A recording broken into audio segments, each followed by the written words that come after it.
আপনজনের মৃত্যুতে শেষকৃত্য অনুষ্ঠানের সময় অনেকে কান্নায় ভেঙে পড়েন, কিন্তু এদিক থেকে ঘানা একটু আলাদা। নাচ গানের মাধ্যমে মৃতদের সৎকারের একটি ধারা চালু হয়েছে সেখানে। পরিবারের সদস্যরা ভাড়া করা নৃত্যশিল্পীদের সাথে কফিন ঘাড়ে নিয়ে বাজনার সঙ্গে নাচতে নাচতে কবরস্থানের দিকে এগুতে থাকে। ছেলেরা কালো স্যুট, কালো টুপি, জুতা আর সাদা শার্ট পরে 6 জন কফিন বহন করে আর নাচতে থাকে। দলের মেয়েদের পরনে থাকে সাদা পোশাক।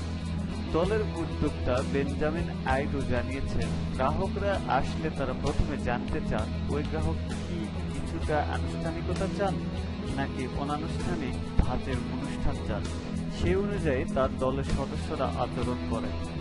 নতুন ধরনের এই উদ্যোগ ঘানায় বাসিন্দাদের খুব সাড়া জাগিয়েছে, আর এখন শেষকৃত্য অনুষ্ঠানে নতুন ধরনের এই ড্যান্সিং ট্রিপে আগ্রহ বাড়ছে ঘানাবাসীর।